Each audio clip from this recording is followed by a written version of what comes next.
सुनिए बैकुंठ चतुर्दशी की व्रत कथा। कार्तिक मास की शुक्ला पक्ष की चतुर्दशी तिथि को भगवान विष्णु के निमित्त श्रद्धा भक्ति से व्रत करने और उनकी पूजा अर्चना करने से जीवन में चल रही सभी परेशानियां खत्म हो जाती है। कार्तिक मास के शुक्ला पक्ष की चतुर्दशी तिथि को बैकुंठ चतुर्दशी का व्रत किया जाता है। बैकुंठ धाम स्वर्ग के समान बताया गया है, जहां भगवान विष्णु और माता लक्ष्मी वास करती है। बैकुंठ चतुर्दशी का व्रत विधि विधान से करने पर भगवान विष्णु प्रसन्न होकर भक्तों की सभी मनोकामना को पूर्ण करते हैं। तो आइए श्रवण करते हैं बैकुंठ चतुर्दशी की व्रत कथा। पौराणिक मान्यता अनुसार एक बार भगवान विष्णु देवादिदेव महादेव का पूजन करने के लिए काशी आए। वहां मणिकर्णिका घाट पर स्नान करके उन्होंने 1000 स्वर्ण कमल पुष्पों से भगवान विश्वनाथ के पूजन का संकल्प किया।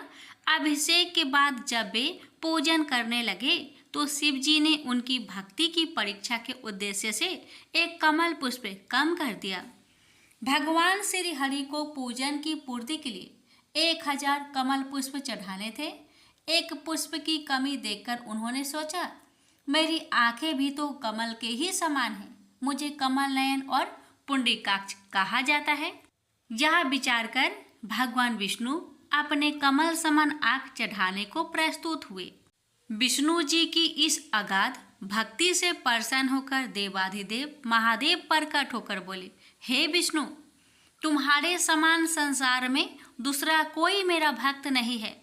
आज की यह कार्तिक शुक्ल चतुर्दशी अब बैकुंठ चतुर्दशी कहलाएगी और इस दिन व्रत पूर्वक जो पहले आपका पूजन करेगा उसे बैकुंठ लोक की प्राप्ति होगी। भगवान शिव ने इसी बैकुंठ चतुर्दशी को करोड़ों सूर्य की कांति के समान वाला सुदर्शन चक्र विष्णु जी को प्रदान किया। शिव जी तथा विष्णु जी कहते हैं कि इस दिन स्वर्ग के द्वार खुले रहेंगे। मृत्यु लोक में रहने वाला कोई भी व्यक्ति इस व्रत को करता है, वह अपना स्थान बैकुंठ धाम में सुनिश्चित करेगा। दूसरी कथा। पौराणिक कथा के अनुसार एक बार की बात है, नारद जी पृथ्वी लोक से घूमकर बैकुंठ धाम पहुँचे। भगवान विष्णु उन्हें आदर पूर्वक बैठाते हैं और प्रसन्न होकर उनके आने का कारण पूछते हैं। नारद जी कहते हैं, हे प्रभु, आपने अपना नाम कृपा निधान रखा है, इससे आपके जो प्रिय भक्त है वही तर पाते हैं, जो सामान्य नर नारी है वह वंचित रह जाती है। इसलिए आप मुझे कोई ऐसा सरल मार्ग बताए जिससे सामान्य भक्त भी आपकी भक्ति कर मुक्ति पा सके। यह सुनकर विष्णु जी बोले, हे नारद, मेरी बात सुनो। कार्तिक शुक्ल पक्ष की चतुर्दशी को जो नर नारी व्रत का पालन करेंगे और श्रद्धा भक्ति से मेरी पूजा अर्चना करेंगे, उनके लिए स्वर्ग के द्वार साक्षात खुले होंगे।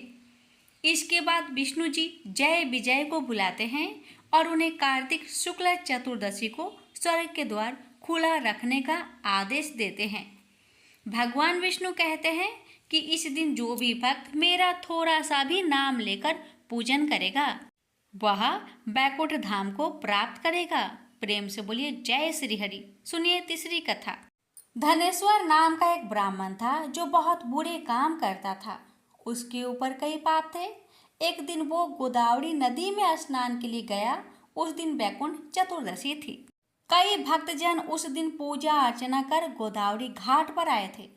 उस भीड़ में धनेश्वर भी उन सभी के साथ इस प्रकार उन श्रद्धालु के स्पर्श के कारण धनेश्वर को भी पुण्य मिला। जब उसकी मृत्यु हो गई तब उसे यमराज लेकर गए और नरक में भेज दिया। तब भगवान विष्णु ने कहा, यह बहुत पापी है, पर इसने बैकुंठ चतुर्दशी के दिन गोदावरी स्नान किया है और श्रद्धालुओं के पुण्य के कारण इसके सभी पाप नष्ट हो गए, इसलिए इसे बैकुंठ धाम मिलेगा। अतः धनेश्वर को बैकुंठ धाम की प्राप्ति हुई।